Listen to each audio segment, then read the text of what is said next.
Hello friends, welcome to GK Sports India YouTube channel.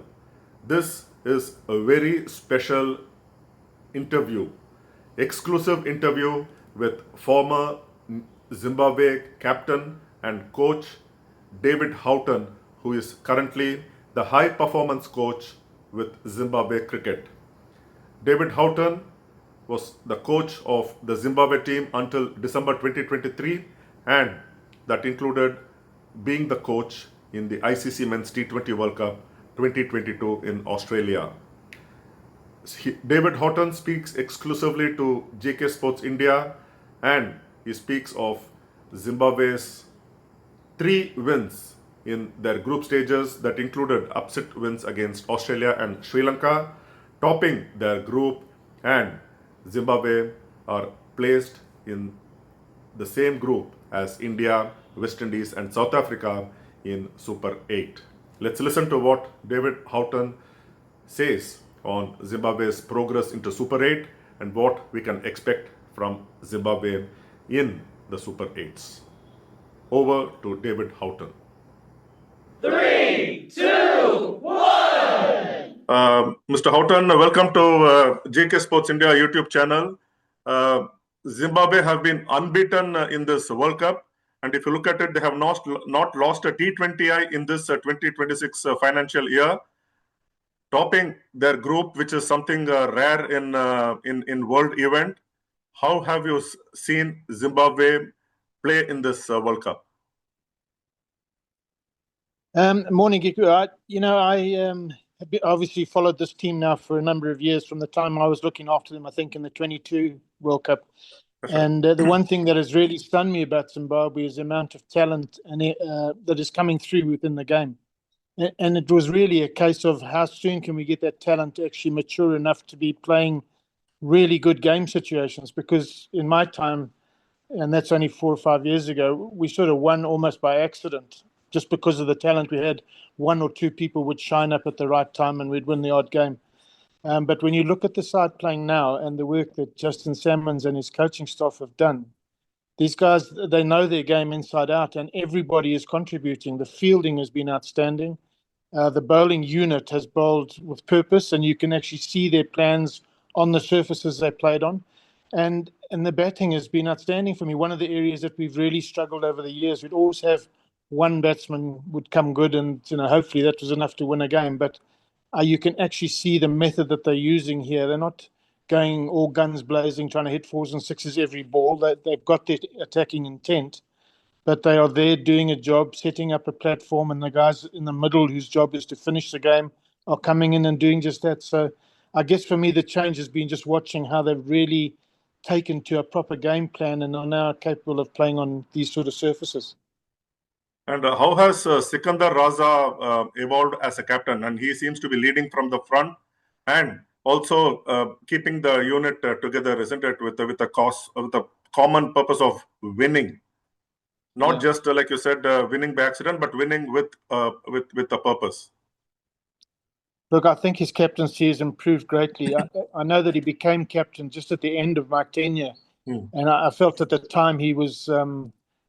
He lacked calmness, he was very excitable and it worried me that he was our one real match winner as a player and he'd put all his eggs into the captaincy basket and it affected him as a player as much as the team. But what you've seen over the growth in the last 2 or 3 years, and I'm sure some of his captaincy in franchise events around the world, he's matured greatly. He looks calm on the field all the time. And his game itself is coming back into where it should be, which is match-winning performances for the team. I mean, he's always held a respect within the change room. So I've listened to some of his comments within the change room and how he's asked the boys to stay calm and to keep a steady head on themselves. They haven't achieved anything yet. All we've done is progress within a group. And how much of the legacy that you left behind in the Zimbabwe cricket team you see being carried forward by this under Sikandar Raza? Well, I hope there's a little bit of my legacy in there. I'd hate to claim anything for this World Cup because honestly, I haven't been with the team for a couple of years, and I think all that credit must go to Justin Salmons and his coaching staff. I think 4 or 5 years ago when I got involved, it seemed to ignite a passion, not just within the team, but within the country. And we had enough wins over those sort of 2 years that we got this real passion for cricket going. I mean, whatever's happening in Sri Lanka at the moment and now in India, you know, the result here in Zimbabwe is amazing. I mean, it's everywhere. You know, people, all they can talk about is cricket. It really lifts the country unbelievably when our cricket team does well. And they have played their group matches in Sri Lanka. Now they move to India. Will that make any difference in terms of adapting to conditions? Though they say it's similar between India and Sri Lanka, the pitch conditions and stuff, things like that. I mean, throughout this tournament, there has been talk of the difference in condition, mainly that the Indian wickets are more batter friendly and you get bigger scores and so on. But I'm not seeing that in the results. Mm-hmm. You know, even in yesterday's game, the one in I think it was in Chennai, and the side batting first only got 160 odd, Right. which was enough to win the game. So I don't know how much difference there will be. If they become real batsman friendly, it's going to be hard work for our bowlers, but I think they've stood up really well. I'm just hoping that when we get into the second phase, Richie Ngarava becomes available again, because he's an outstanding bowler and he's a good partner for Blessing. And what can we expect in the Super 8? Because you think they can cause the same upsets like they did against Australia and Sri Lanka? Because Zimbabwe have not played in India except for the 3 matches in 2016 World Cup, and they have not played India in a T20, and the results against the other teams like West Indies, South Africa, and India are not in favor of Zimbabwe, especially in T20 format. Yeah, look, I think anything is possible the way they're playing. There's obviously a great confidence within the team. One of the big things for me with our side over the years, because we didn't play as much international cricket against the big boys, is we would win games when we least expected to. Because I believe because there's no pressure on you. You know, if you're playing Australia, well, you can win that game because everyone expects Australia to beat you. So there's no pressure. Our biggest problem has always been pressure of expectation, where we go into a game where people are saying you should win this game. And now I think going into these Super 8s, they're playing against 3 sides within there where that pressure's not there. I think people would look at it and almost look at Zimbabwe and say, well, they've had a great run so far, and it doesn't matter what happens in the Super 8s. So I'm not saying they can't beat sides. I think they can beat all 3 of those sides. But the best part for them will be the fact that there's no pressure on them at all. Right. And how did you handle the pressure situations when you were the coach? What was it that you say the pressure got the better of Zimbabwe, and that now they can play because they aren't expected to win? That was exactly what I did talk about with them. You know, I talked a lot about, well, I tried to take away the importance of games and talk about the entertainment factor and what we're providing on the field. You know, we've got a crowd in, we've got our home crowd behind us. We've even got some home crowd traveling. You know, we've got a duty to perform in front of people and entertain them. So take the result out of the way and let's go out and play entertaining cricket. And I think that helped to a large degree. But as I said, in my time, we lost a couple of crucial games in qualifiers where we lost to Scotland in the 50 over, and then I think we lost to Uganda in one of the T20s in 2024. Both those occasions was a situation where this is a game we should win easily. And for some reason, we just didn't bring our best game to the table. And I think that part of it's gone. I see the work under Justin Salmons. He has this team, and under Secunda, he must take a lot of credit as well. This team has a confidence and an air about it that feels it can beat anybody. And I like the look of that. I think no longer we're in that position where we only win by accident. That's true. Right. And by qualifying for Super 8, they automatically get entry into the next T20 World Cup.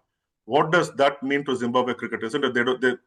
Until now, it was the qualification process which was a worry. Now that is out of the way. So how better prepared can they be when they go to the next edition of T20 World Cup? Yeah, well, first of all, I mean, those qualifications, they are tough.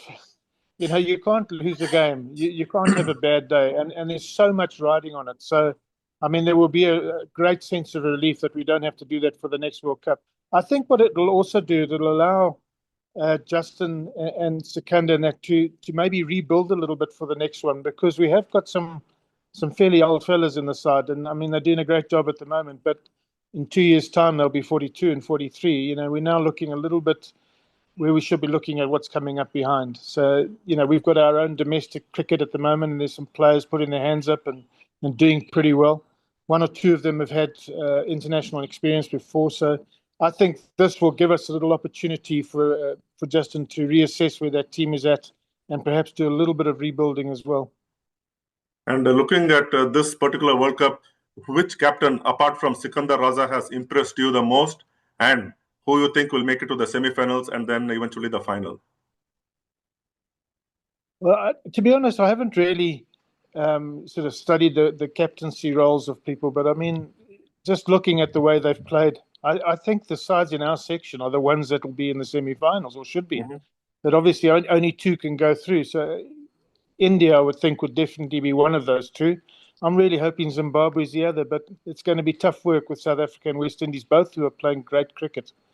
I have to say, I found that a little strange. I know it was a sort of pre-tournament seeding situation, but to end up with the four winners in one group and the four second place in the other was a little bit strange. Right, and any chat with you will be incomplete without recalling, of course, that 175 not out of Kapil Dev in Tunbridge Wells, 1983, and we in India don't forget the magnificent 100 in the 87 World Cup against New Zealand.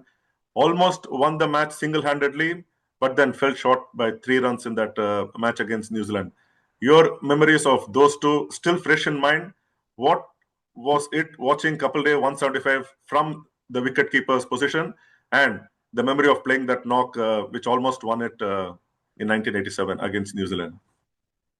Well, the match at Tunbridge Wells, I'll never forget it, because, as you say, I was standing right behind him. And Kapil just played unbelievably. I've probably said it before, but I'll say it again. The wicket had a little bit of a green tinge in it, and we won a good toss and bowled. And we had India in all sorts of trouble, 5 down early for 17 or 18 runs, and then we had them 6 down for 40, 7 down for 70. And in those days, it was 60 over World Cup cricket. And so you had lunch breaks. And after 40 overs, we had a lunch break. I think at that time, India had got to 100 for 7. There was only 20 overs left. And Kapil had played a very defensive role. He basically got himself in and was probably about 20 not out. He came out after lunch, and the wicket had obviously dried a little bit now. And we had also exhausted most of our seam bowling options trying to bowl the side out. And Kapil just took us to the cleaners after. The thing that stands out the most for me is he didn't miss-hit one ball.